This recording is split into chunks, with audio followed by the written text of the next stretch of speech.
क्यों? आपकी मौत दूर है कि पास? भैया डर गए क्या? मौत से डरना नहीं चाहिए। मरने से सब जग डरा, मेरे मन आनंद। कब मरी हूं कब भेंटी हूं, पूरन परमानंद।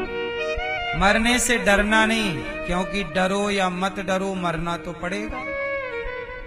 तो डर के क्यों मरे? तो आपसे आपकी मृत्यु दूर है कि पास आ गई है?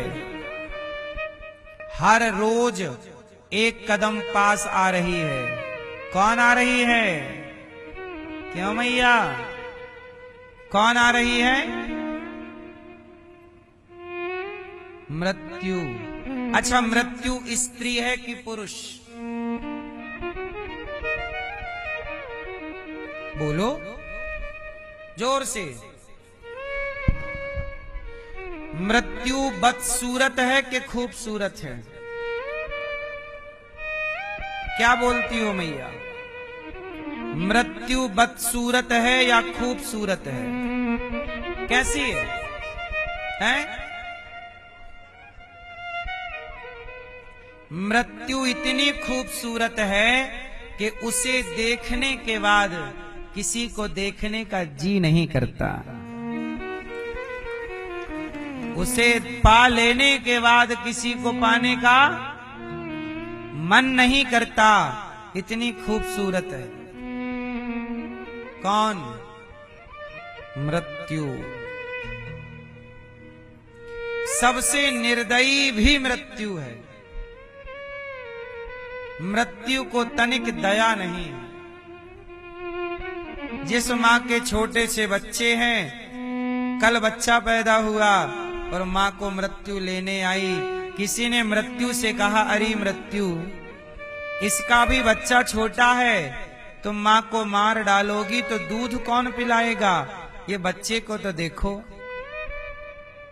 थोड़ी तो दया करो। मौत बोली, मैं क्या करूं? मैं तो केवल विधि के विधान को फॉलो कर रही हूं। मैं तो केवल विधि के विधान को फॉलो करती हूं। माना कि मुझे कष्ट है। मौत भी रोती है साहब, मौत भी रोती है। यमराज से मौत बोली कि यमराज, आप मेरे से ये काम मत कराओ।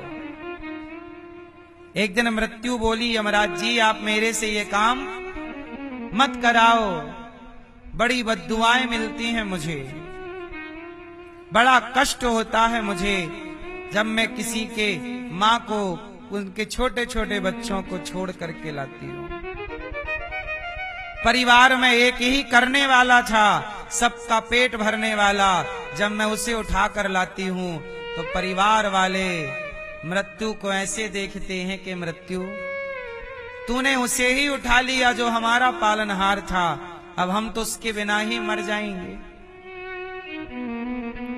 बड़ी निर्दयी है मौत। यमराज जी ने कहा कि मृत्यु, तुझे कोई बद्दुआ, कोई पाप नहीं लगेगा, क्योंकि ये तो तेरा काम है। इसलिए मृत्यु बड़ी निष्ठुर है, निर्दयी है और खूबसूरत भी है। अपने अपने दृष्टि से देखो।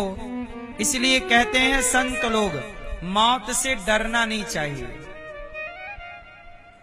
मौत इस जिंदगी का कड़वा सच है, आएगी। इसलिए डरोगे तो ज्यादा सताएगी। तैयार रहोगे कि मरना है तो पीड़ा कम होगी, क्योंकि पहले से जानकारी है कि चलना है। तो मेरे तो पास ही आ रही है मृत्यु, आपके कितने करीब आ रही है?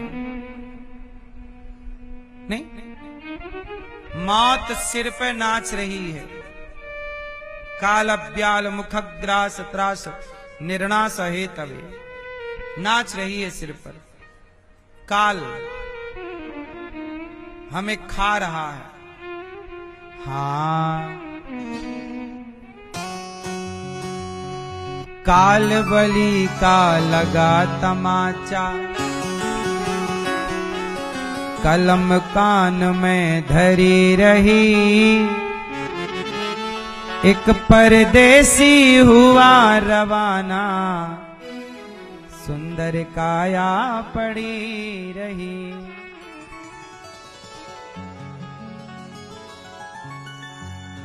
एक डॉक्टर अपने घर से दवा करने तैयार हुआ।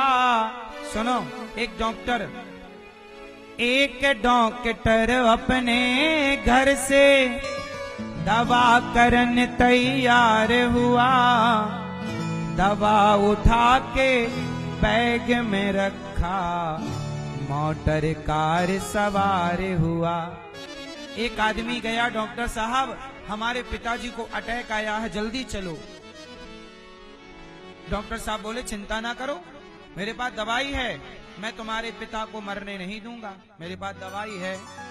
तो एक डॉक्टर अपने घर से दवा करने तैयार हुआ, दवा उठा के बैग में रखा, मोटर कार सवार हुआ। तो क्या हुआ? फिसली कार गिरी गड्ढे में।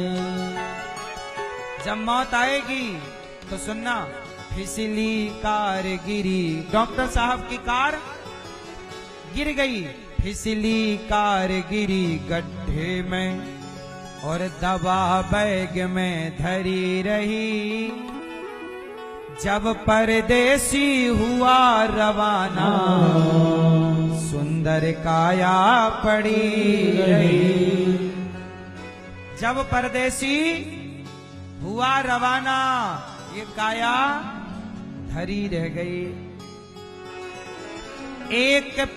एक पंडित जी अपने घर में पत्रा देखा करते थे।